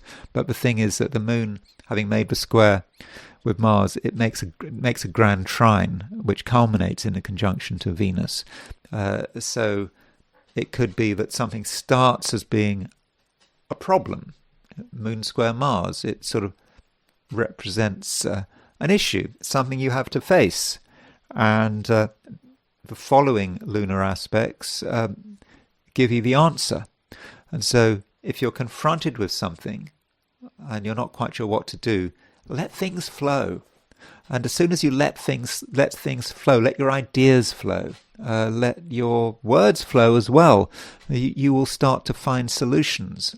And that conjunction between Moon and Venus just may represent you feeling that you've just got everything together. And also with that Moon conjunct Venus, that says something about you and how you come across. And I think that at the moment, certainly on Sunday or late on Saturday, you just come across extremely well. You come over as someone who is charming and charismatic, and I think that people are going to like you, and so it's all looking good. But don't take things too far. I mean, that is important, and there may come a time over the weekend where you feel that things really are moving, and that may say something about other people as well. But it is important that you quit while you're ahead. And the reason I say that is because really the last aspect the moon makes in the weekend, certainly UK time, is an opposition to Saturn. And the moon opposition Saturn might be, if you like, the stroke of midnight, in a sort of Cinderella language, that's when things return to normal, when you have to face reality. And so it's very important that you don't exaggerate. And yeah, it is important that you quit while you're ahead. And this may relate especially to other people. So if you find yourself spending a lot of time with another person on Sunday, then there just might be a point where this person's value or the way they respond to you flips from being positive to negative, and you have to kind of recognize that time. And it may be quite early on Saturday. The moon, I think the moon opposition Saturn is it's at 5:27 London time, which is kind of lunchtime in the Americas. I'm not saying this will happen, But just bear that in mind. And perhaps one way of overcoming the opposition with the moon opposition Saturn, and it not being a Cinderella moment, is to just keep your options open. Don't spend too long with one other person. And this is particularly the case if that person is important. If they won't go away, if they just have a significance in your life, you spend too long with them, and things could go wrong. But if, on the other hand, you just keep moving, then it may not be such an issue. And so don't allow things to spoil. And keep that movement, because this is what we're talking about with a Grand Trine and air signs. It is about movement. It's about mental movement, intellectual movement. And if you just keep things constantly in a state of movement, then you don't allow things to stay in one place. And yes, if things do stay in one place, then potentially things could go wrong. And I think this takes me back to what this video is all about, and how I conceptualized this video. And I talked about it this weekend potentially being brilliant. I think it really could be brilliant, but it could be too brilliant. And it might be too brilliant because you take something too far. You assume just because it's working that it will keep on working. And you stay in a situation long after its sell-by date. And so that means, Libra, you've always got to keep your options open, and you've got to be able to keep moving, and you've got to be able to sort of change your approach as circumstances change. And so maybe this weekend, to an extent, is about ducking and diving. And if you can do that, then I think that you're going to be able to not just get through unscathed, but it can indeed be a brilliant weekend for you. So do make the most of it. Scorpio. Mercury, Jupiter conjunction. It is exact, and it's in Leo. And I hope that you're able to make the most of it. And of course, that kind of depends what you're doing with this weekend. If you're doing nothing, then maybe the full potential of this Mercury Jupiter conjunction won't be released. But I'm hoping that, Scorpio, you're having quite a busy weekend in your own way. I don't think you want to have a busy weekend in terms of spending all your time with other people, just being part of a group, part of a crowd, following the crowd, using up your time in the same way as the crowd is using up their time. You need to be quite independent, I think. And I don't think that you absolutely need to be especially visible. I'm not saying you have to be invisible, but if you're adopting a sort of a high profile, I'm not convinced that would necessarily fully work. You always need to have somewhere you can escape to, and you always need to be in control and be doing things your way. And for that reason, I think, Scorpio, your privacy does matter. But you're a Scorpio, your privacy always matters, doesn't it? And going back to the Mercury-Jupiter conjunction, this is a very intelligent conjunction. Mercury in Leo having a certainty. I mean, maybe intelligence is intelligence. To saying it's an intelligent conjunction, that could actually be, understating its value, because intelligence, everyone's intelligent, everyone has that mental flexibility, but it's about something more than intelligence. It's about that intuitive knowledge.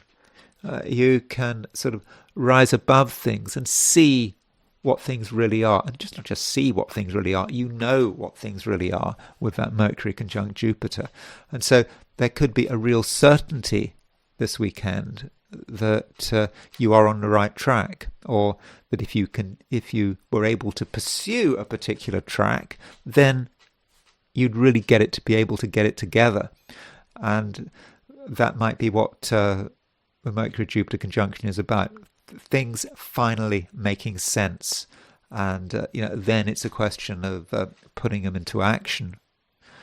Easier said than done, particularly this weekend, because we've got the moon. Okay, the moon starts a weekend in Virgo, but then it leaves Virgo and moves into Libra. And when it moves into Libra, there are no planets in Earth signs.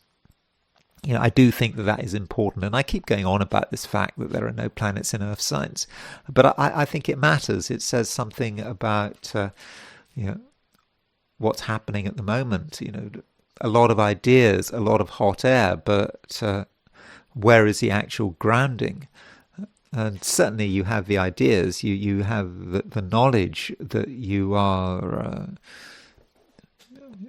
definitely going in the right direction. But I think the grounding might still remain an issue. But you've got time, and of course at the end of the month we get loads of Earth, because at the end of the month we've got the Sun and Mercury moving into Virgo, and Jupiter will still be in Leo, and so I'm thinking that this Mercury conjunct Jupiter is for you is about an insight, a powerful insight, and once you've got that insight, it really can't be taken away. And we also have a Grand Trine in air signs. And this Grand Trine in air signs might not feel entirely comfortable. I mean, it's air. It's not a Grand Trine in water signs, and it might be about you becoming sort of quite thoughtful, but in your own way, in your own space. You don't necessarily want to be disturbed with this Grand Trine in air signs. You need to sort of work things out in your own way, and if you can do that, you'll be fine. I mean, you'll still have things to say. I mean, Mercury conjunct Jupiter is quite a talkative conjunction, but you don't want to say too much. There are things that you perhaps have to say, you want to say, but once you've said them, that's it. You've done what you need to do, and you can perhaps then sort of retreat into your private world. But you still know what's going on. You don't want to completely shut out the world, because there's still work to be done, and the moon does make a sextile to Mercury. It makes a sextile to Jupiter, and those two sextiles do indicate you working on something really quite hard. You regarding that something something is important. You want to work on it. You want to allow your natural ability to flow, and it just might be with those sextiles that you realize on your own that there is just one way of doing something, and what it is, and nothing more needs to be said. One other thing about this weekend is that Mars is opposition true black moon Lilith. And of course, Mars is your ruler. And we have a T-square involving the moon, Mars, and a true black moon Lilith. So the moon in Libra makes a square to Mars. It also makes a square to true black moon Lilith, and this aspect might be about a realization. You realize that things aren't quite as straightforward as you thought, and true black moon Lilith might be about what people are saying, and perhaps what you're saying as well. But the things people say might just strike you as being a bit odd. Maybe just a word out of place that no one else notices, but you notice it. And you don't talk about it, you don't respond, but it makes you feel that something needs to be explored further. And we're talking here perhaps about Scorpio sensitivity being sort of finely tuned, and you know what emotional signals you should be looking out for in your interactions with other people, and just one word can make all the difference. One word can give you the clue that you're looking for, and it might be that you recognize that someone is up to no good, or someone is bad for you, or that you need to distance yourself from someone. So there is that possibility. And so it's okay to be suspicious, provided your suspicions have some evidence to them. And I think that evidence will be there. And, I'm not trying to worry you, by the way. Being a Scorpio, you perhaps enjoy some of this emotional drama, and perhaps that's what life is all about, seeing what other people are really like. I mean, with true Black Moon Lilith, the Mars true Black Moon Lilith may work in other ways. When we're talking about true Black Moon Lilith, one always needs to think about who owns what, projection, and so on. For example, seeing things in yourself reflected in other people. So other people behave in a way that isn't very nice, and you respond badly, but the reason you respond badly is because actually you can recognize the same thing in yourself.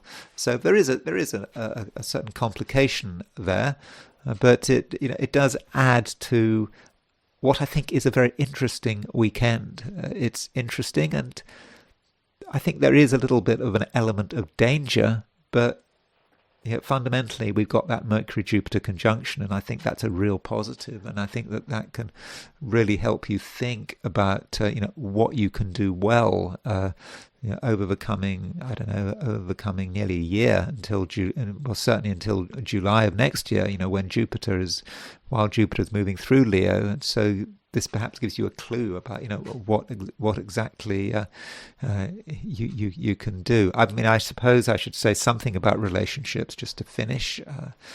Moon is conjunct Venus. Moon is also square Mars. So there has been this Venus-Mars square recently, and you can see a Venus-Mars square in terms of perhaps you and someone else just not getting on with each other, or there just being a point of irritation. And the moon is bringing this square together again, because the moon makes a square to Mars, makes a conjunction to Venus, and it might be that you are reminded of the ways in which you and another person are incompatible. That's one way of looking at it. Another way of looking at it is that the moon allows you to understand the differences between you and another person, but with that conjunction to the moon and to the Venus, which it's a very pleasant conjunction to Venus, and it's also part of a Grand Trine and air signs, it may be that you can find a way of accommodating someone who is very different from you. There might have been arguments in the past, but perhaps you're able to see the larger picture, and perhaps you can recognize that you and another person share some common destiny. Okay, the common destiny might last for a few hours. The common destiny might last for a few years, a few decades. It kind of depends on the situation. Sagittarius. There is a conjunction between Mercury and Jupiter today, and this Mercury-Jupiter conjunction, I think, is the main event. Certainly, from a Sagittarian perspective, after all, Jupiter is your ruler. So, when Mercury is making a conjunction to Jupiter, at the very least, that highlights Jupiter, but it also allows you to be free and open. And that's the way it should be, Sagittarius, isn't it? I mean, Sagittarius has a reputation for being an extroverted sign. I don't think any sign is extroverted. I'm sure that 50% of Sagittarians are extroverts and 50% are introverts. But there is a certain extroverted reputation for Sagittarians. The sort of archetypal Sagittarian might be, I don't know, a stand-up comedian delivering coarse jokes. I mean, that's one way of looking at Sagittarius. I think a lot of comedians are Sagittarians, but you can be a Sagittarius. You can be yourself with Mercury conjunct Jupiter, and there's nothing stopping you just saying what's on your mind. And it's important, because if you have been listening to what I've been saying about Sagittarius over the last week, what I've been saying quite constantly is that Sagittarians have been feeling a certain frustration. You feel that just something just hasn't been moving. You want it to move, it's not moving, and how are you going to get past it? It's really quite irritating, and you want to break free, but it's not always easy. And with this Mercury conjunct Jupiter, I think that does actually highlight this. And you're thinking, what is holding you back? But now with this Mercury conjunct Jupiter, you're starting to see possibilities. You see how you really can be yourself. The bonds holding you back can be cast aside, and you can reach for the stars with this Mercury Jupiter in Leo. And so, I think it is a time to be yourself and to be fairly open in terms of what you say, even if not everyone appreciates it. I mean, as we know, Sagittarius is a sign that can be tactless, and it might appear rude. Sagittarius never means to be rude. Some people can't handle honesty, but the more open you are, by and large, I think the better. Because if you're open and you're able to talk about stuff, then everything can sort of move along. And additionally, we have a Grand Trine in air signs, and this Grand Trine in air signs is quite verbal, and things move quickly. And from a social point of view, I think if you want to be social this weekend, then I think you can be. And I think you go to a party, you can be the life and soul. You really can. And you have so much to say, so much to talk about, and you can be sort of relatively relaxed. And it may be that when you're with other people, when you're talking to other people, some of the tensions that might have been building up over the last week, may start to sort of dissipate. That just might be a good way of burning things off. But you can't keep going on like that forever, because if you look at the way the aspects fall over the weekend, the moon makes a trine to Pluto, it makes a trine to Uranus, it does make an opposition to Neptune. I wouldn't worry too much about that opposition to Neptune, and then it makes a conjunction to Venus, and then having made that conjunction to Venus, it does make an opposition to Saturn, and that opposition to Saturn might be quite important, because it might be about it just occurring to you, what actually matters. And perhaps you weren't sure what matters. And with Moon opposition Saturn, you might perhaps recognize that, with other people, other people's ideas, being part of the group, part of the crowd, it can only take you a certain distance. In the end, with that Moon opposition Saturn, there is something that can only be done, on your own. And, with Saturn is going to be in Aries until 2028. And Saturn in Aries for you, Sagittarius, I think is about you taking yourself seriously, particularly taking what you do well seriously. And this Moon opposition Saturn might, in the end, sort of remind you that you can have fun with other people, you can enjoy other people's company, but in the end, it is down to you. and no one can help you. And in fact, if you have too many people around you, well, that's just going to water you down, and that's absolutely not what you want to happen. So maybe when we've got this Grand Trine in air signs, which is, very exciting, very verbal, a lot to talk about, but the fact that Saturn is kind of involved in this Grand Trine, right at the end, because the moon in the end to makes that opposition to Saturn means that you have got to make the effort to take all that energy and make it personal, make it real, as real as you can. And that might be that it might then be that at a certain stage in the weekend you have to change gear and say, well, okay, this is all very well, but in the end there is something that you need to do on your own, and you can't really rely too much on other people. And that takes us back to the Mercury conjunct Jupiter. This Mercury conjunct Jupiter, Mercury is the planet of the mind, and even the higher mind in Leo, and the higher mind can work very well over the weekend. And in the end, it doesn't need anyone else's help. Capricorn. There is a conjunction between the moon and Venus in Libra, and I think that this is the conjunction that matters. I mean, there's also a conjunction between Mercury and Jupiter. I mean, in fact, it's a very busy weekend. You've got Mercury conjunct Jupiter, we've got a Grand Trine involving, that Moon-Venus conjunction, also Uranus and Pluto are involved, so there is a lot happening. But Capricorn, you want to make sense of it. You want to make sure that you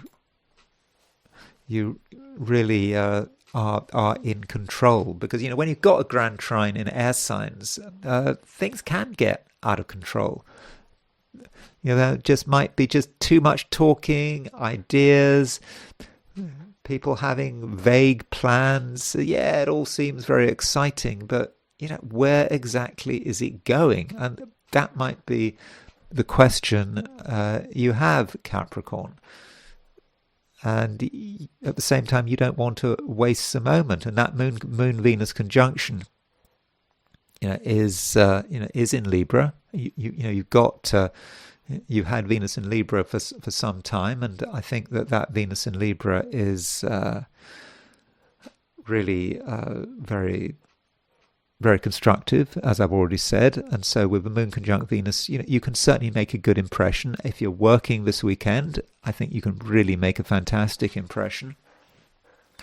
And so that looks good. You can be thinking about next week and what you want to achieve next week. So, again, it's all looking good. But there is this question, Capricorn, where is it all going? Because, the moon is moving out of Virgo. And, the problem of the moon moving out of Virgo is that it's moving out of an earth sign. And we don't have any other earth signs here. We don't have any other planets in earth signs. And so you might just feel a certain frustration that there isn't a real plan. I mean, it is planning, but where is it all going? And you might even be frustrated with yourself. There are things you certainly want to do, but you may be wondering whether you can really sort of get it together. And certainly you're wondering whether other people can get it together. And, this needs some deep thought. You need to really get to grips with the whole thing and work out exactly what needs to be done. And you have, I think, an insight that other people just don't have, and that insight is maybe represented by the Mercury-Jupiter conjunction. Everyone can feel the Mercury-Jupiter conjunction, but you're taking it seriously. Maybe other people are just being casual, they're having thoughts, they're trying to work things through, they're talking about them, but you know that nothing can be taken for granted. And I think your underlying seriousness could do you well. We do have, by the way, a square between Moon and Venus. So if we're talking about, a square between Moon and Mars. So if we're talking about relationships, that Mars could be an issue. certain people could be annoying with Moon making a square to Mars. Perhaps you're trying to get something together, and Mars represents an irritation, especially as Mars is opposition true black moon Lilith, and the moon is making a T-square involving Mars and true black moon Lilith, and this T-square perhaps kind of focuses on what kind of person you are, what you're really like. I'm sure you're a nice person, but you can't be that nice.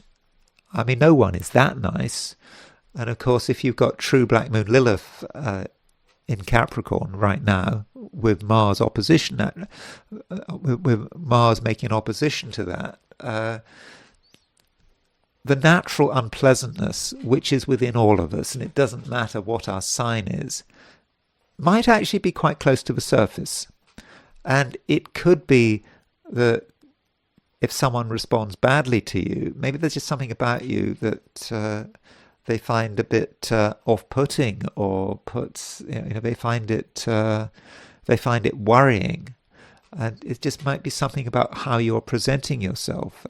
It might be that your ambitions as well as your frustrations, are quite close to the surface, as well as your desire, full stop. The things you want that are just a natural part of you.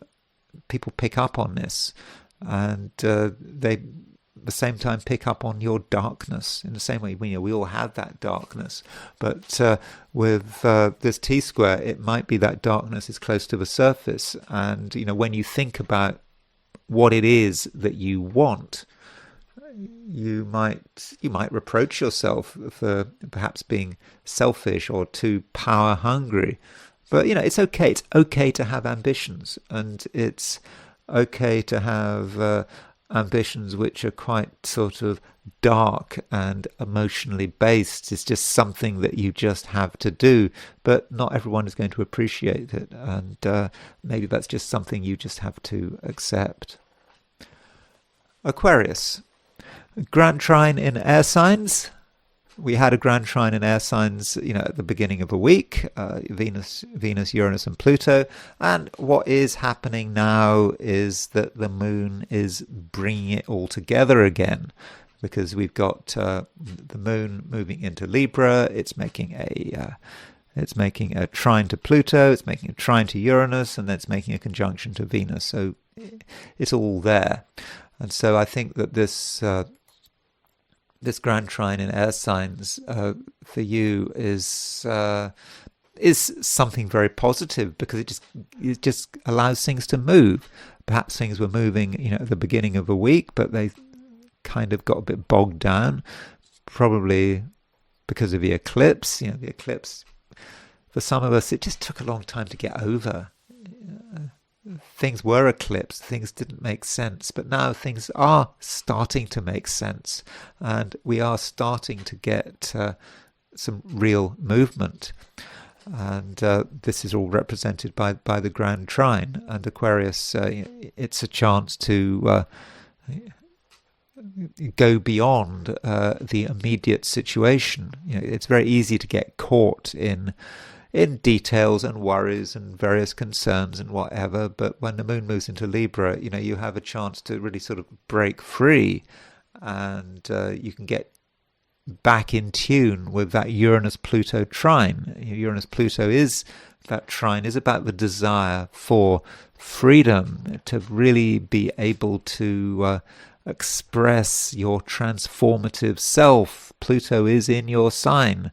I talked about Pluto in my video yesterday, when I did my video for Friday. That was, Pluto requires attention. Pluto needs you. Pluto wants you to act on its however you describe Pluto, his behalf, or is it a person? I don't know what Pluto is. Pluto might even be a reflection of you. It depends on how you see astrology. But you are an agent of transformation, and that's how you should regard yourself, particularly with this Grand Trine. and with transformation comes freedom, and with the moon making a conjunction to Venus, you can look beyond sort of everyday reality and just see what is possible. And I think in a strange way you're going to be helped by the fact that there are no planets in earth signs, at least. Okay, Saturday sees the moon in Virgo, but it doesn't stay in Virgo for very long. As soon as the moon moves into Libra, there are no planets in earth signs, so that means you don't have to be constrained by material considerations. I mean, in the end, you have to consider the material side of things, but right now, it's probably best to just work at the level of the concept, and allow yourself to be amazed at what you can come up with. And if something seems unusual or original, then go with it. It's all for the good.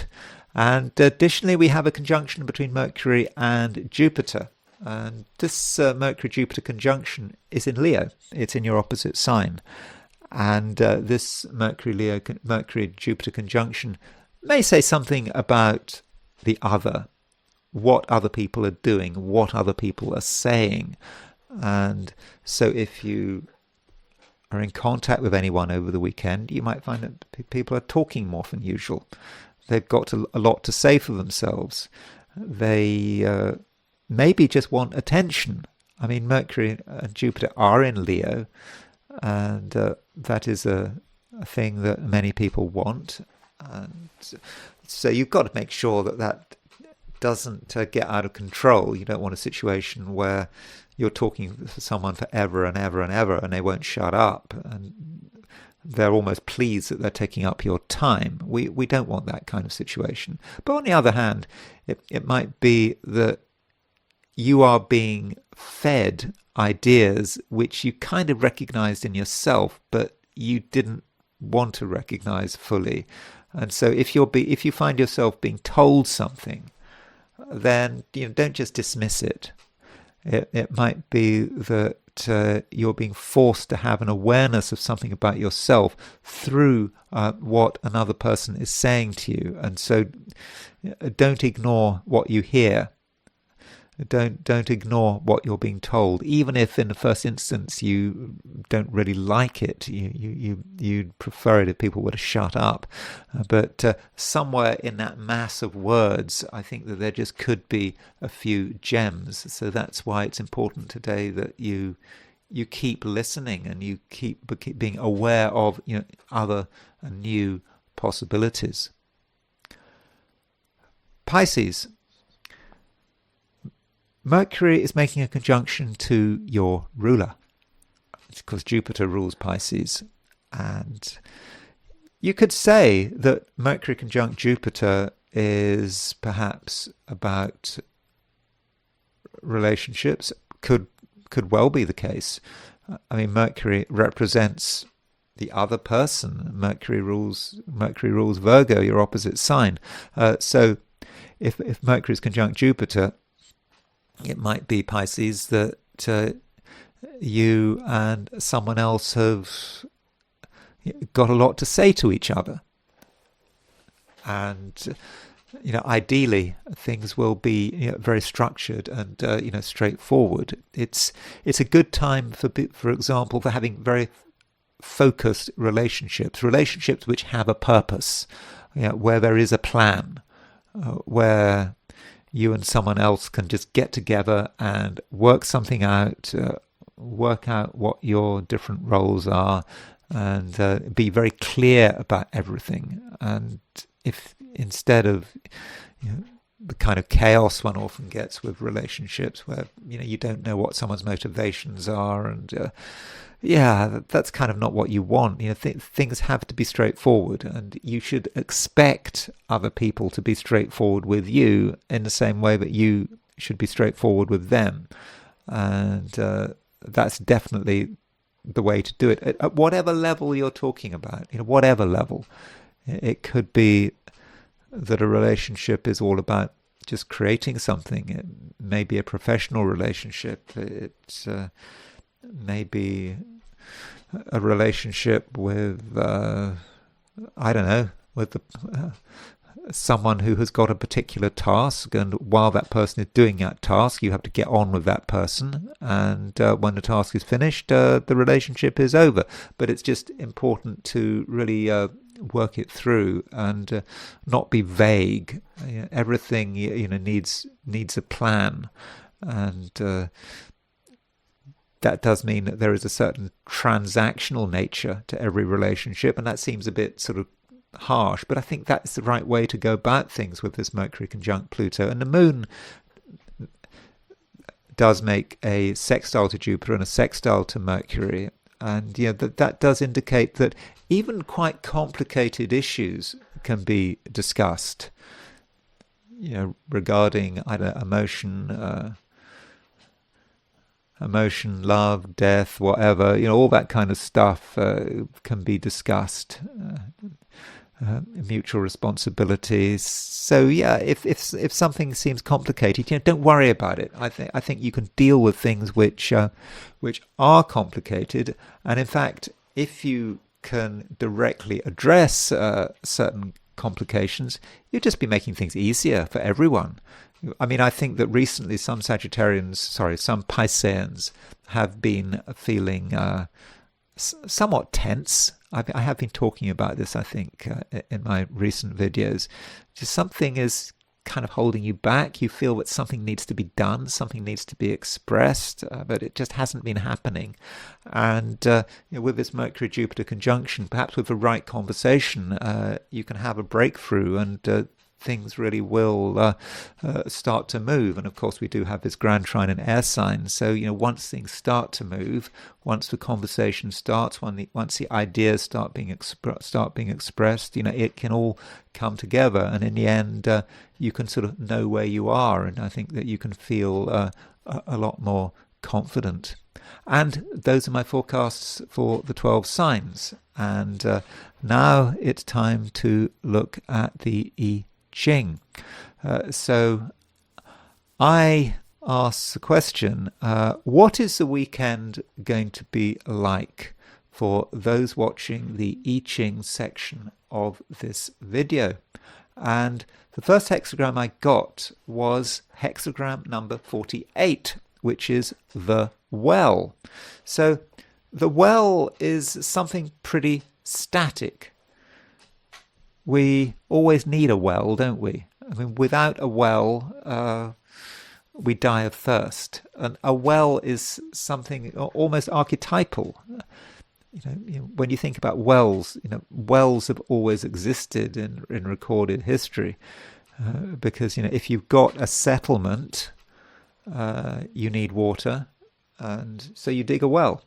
And there are different types of well, depending on the civilization and the culture and so forth. But a well is fundamental. And the well is what we all need. We all need a well. It is just what we are. And it kind of should be something that is freely accessible. It's not something you necessarily pay for. You need fresh water. And the fresh water is very much there. This is what this hexagram is about. The fifth line is moving. So the fifth line is saying, yes, the water is there, it is fresh, and what are you going to do about it? Are you going to just leave the water there? And so what does the water actually mean? I think the water actually refers to who you are, what you have, your resources. And it is really telling you that your resources are really pretty good. Your intelligence, your wisdom, your experience. Do not undervalue yourself. I mean, you could undervalue yourself. You could just leave the water there. I remember just as I was leaving university, someone came up to me and they said to me, I think you're really clever. I'm not singing my own praises. They said, I think you're really clever. I think you're really, you're really talented and so forth. But then they said, but I'm not quite sure how you're clever. I'm not sure quite where you're clever. That's what they said. And I always sort of remember that. And I think they had a point, and that might be what we're talking about. With this hexagram, that we've all got potential, all of us, but what exactly are we going to do with it? And that might be the issue here. And so, having identified our own talent, we absolutely need to find a use for it, because otherwise, you just got fresh water. It's just left in the well. It's doing nothing, and it's no good for anyone. And so, use what you have. That really is important. Now we have a moving line. That means we move to a second hexagram. And the hexagram we move to is hexagram number 46, which is pushing upward. So it's quite a gentle hexagram. It's nothing too serious, and it's talking about progress, gentle progress. It's not saying we're necessarily going to reach our destination, but there is an opportunity this weekend to use what we have. And why not? There's a conjunction between Mercury and Jupiter in Leo. There's a grand trine in air signs. These are all taking place. These can all work for us. So use the energies around us, and I think that we can make good progress. But don't waste what you have. I think that is a very important message for this weekend. So thank you very much for watching this video. I hope you enjoyed this video. If you did enjoy the video, I'd be very grateful if you were to like it. If you're not subscribed, I'd be super grateful if you were to subscribe. If you want to buy me a coffee, there's a link in the description. And I will talk to you again very soon.